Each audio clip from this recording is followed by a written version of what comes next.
अस्सलाम वालेकुम नाज़रीन, वेलकम टू एसके किचनरी। कैसे हैं आप सब लोग? उम्मीद है खैरियत से होंगे, सब अपने अपने घरों में खुश होंगे। तो जनाब, कैसी गुजरी आप लोगों की ईद? सब ने एंजॉय किया, मज़ा आया?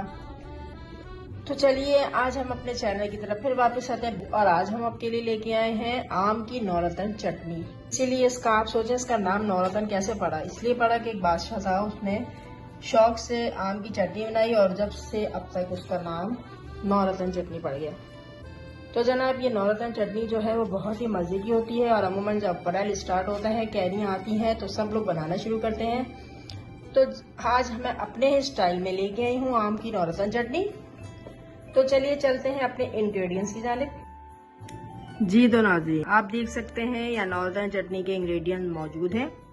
यहाँ पे मैंने 4 अदद दरमियाने साइज की कैरी ले ली थी, जिसको मैंने काशों की सूरत में कट कर लिया है। और उसके अलावा हम इसे बना रहे हैं गुड़ में। आप चाहें तो आप चीनी में भी बना सकते हैं, मगर गुड़ में इसका टेस्ट बहुत अच्छा आता है, इसलिए मैंने यहाँ गुड़ का इस्तेमाल किया। तो समझे यहाँ पे मेरे पास आधा किलो कैरी है, तो इसमें आधा ही किलो गुड़ जाएगा। ठीक है जी।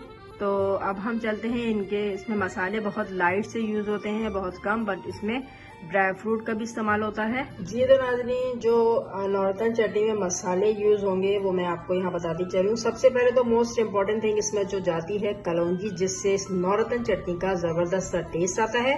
तो यहाँ पे मैंने कलौंजी ले ली है 1.5 टेबल स्पून। सौंफ ऑप्शनल है, सौंफ मैंने हाफ टी स्पून लिया है टेस्ट के लिए। हाफ टी स्पून मैंने इसमें नमक लिया है। और ये जो नारियल होता है इस शेप में कटा हुआ, ये इसमें जो साबित वाला नारियल यूज होता है, तो आप यही वाला डालेंगे तो इससे टेस्ट अच्छा आएगा।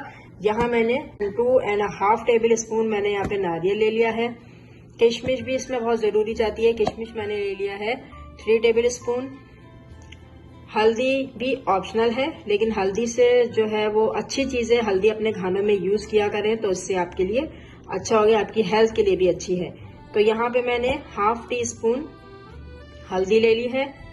लाल वाली मिर्च मैंने यहाँ पे ले ली है हाफ टी स्पून। और इसमें जो मेवे जा रहे हैं उनमें ये बादाम है, बादाम क्रश की भी बादाम है मेरी, तो बादाम मैंने ले लिया है 2.5 टेबल स्पून। तो जनाब, सबसे पहले ये जो मसाले हैं ये मैंने आपको बता दिए हैं। तो ये जो हमने कैरी ली थी, सबसे पहले हम इन कैरी में नमक, मिर्ची और हल्दी लगा के मैं इससे 20 मिनट्स के लिए मैरिनेट होने को रखूंगी। अच्छा, ये मसाले हम 15 मिनट के लिए मैरिनेट करने के लिए रख देंगे। 15 मिनट के बाद मैंने इसमें जो कलौंजी और सौंफ है वो इसमें हम डाल के और इसे हम कुक करने के लिए रख देंगे। चलिए फिर नेक्स्ट स्टेप जब स्टार्ट करेंगे तो हम आपको नेक्स्ट स्टेप बताएंगे। जो गुड़ था मैंने उसको छोटे छोटे थोड़े टुकड़ों में इसको मैंने क्रश कर लिया है, ये खुद ही मेल्ट हो जाएगा। आप चाहें तो इसको क्रश भी कर सकते हैं और चाहें तो मोटे पीस भी डाल सकते हैं। तो चलिए अब हम इसे कुक करना स्टार्ट करते हैं।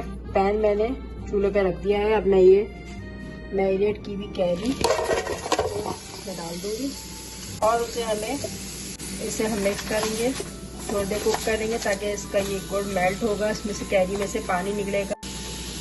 ये देखिए, अब ये गुड़ मेल्ट होना शुरू होगा तो फिर ये कुक होना शुरू हो जाएगी। इस वक्त यहाँ स्टार्ट में हम थोड़ी सी कलौंजी, 1 टेबल स्पून के करीब कलौंजी इसके अंदर डाल देंगे अभी पकने से पहले, और थोड़ी सी सौंफ और जो हमने चुटकी भर नमक लिया था वो इसमें हम ऐड कर देंगे। यहाँ पे 2 टेबल स्पून के करीब इसमें थोड़ा सा वाटर ऐड कर दीजिए ताकि ये चिपके ना। जी तो नाज़रीन, ये देखिए जो हमने गुड़ डाला था, कितने बड़े बड़े से उसके पीसेस थे, सब के सब जो है वो जबरदस्त हमारा मेल्ट हो गया। अब हमें इसके पानी को ड्राई करना है और ये जो हमारी कैरी है ये थोड़ी और गल जाएगी। देखिए अभी इस पॉइंट पे थोड़ी सी गली है, थोड़ी सी कसर है, बाकी ये भी। और कोशिश ये कीजिए कि कैरी हमेशा कच्ची लीजिए। चलिए जब पानी ड्राई होने का इंतजार करते हैं, उसके बाद जो बाकी के इंग्रेडिएंट्स हैं, मेवा वगैरह, वो सब ऐड कर देंगे इसमें अच्छे से। डालिए, देखिए पानी इसका ऑलमोस्ट ड्राई हो गया है, बस ये थोड़ा थोड़ा सा रह गया है। बस इसका हमें थोड़ा सा शीरा ठीक करना, बहुत तेज नहीं करना, फिर ये एकदम ठंडी होने के बाद ये बिल्कुल ठीक हो जाएगा तो फिर वो आपको गर्म करके खाना पड़ेगा, इसलिए आप उसको थोड़ा सा लिक्विड ही रहने दीजिएगा, बट ये कि थोड़ा सा और ड्राई हो जाए। अच्छा, अब हम इसमें ऐड करते हैं अपने सारे जो हमारे ड्राई फ्रूट है वो मैं इसमें डाल दूँगी। जी तो हल्दी बिल्कुल ऑलमोस्ट नवरत्न चटनी डन हो चुकी है। मैं इसे 5 मिनट्स के लिए कुक करूँगी, उसके बाद मैं डिश आउट करके आपको इसका फाइनल लुक दिखाती हूँ। मज़ेदार सी नवरत्न चटनी तैयार है। जी तो नाजरीन, मज़ेदार यमी यमी आम की नवरत्न चटनी तैयार है। तो जनाब, आपको हमारी आम की नवरत्न चटनी की रेसिपी कैसी लगी? कमेंट्स बॉक्स में कमेंट करके अच्छा सा कमेंट करके बताइए कि आपको हमारी रेसिपी कैसी लगी। अगर आप मेरे चैनल पे नए हैं तो मेरे चैनल को सब्सक्राइब कीजिए और साथ में बेल आइकन को जरूर क्लिक करते जाइए, ताकि मेरी हर आने वाली नई वीडियो का नोटिफिकेशन सबसे पहले आपको देखने को मिले। लाइक कीजिए। चले अपनी नेक्स्ट रेसिपी के साथ एक बार फिर मिलते हैं। दुआओं में याद रखिएगा। जब तक के लिए अल्लाह हाफिज।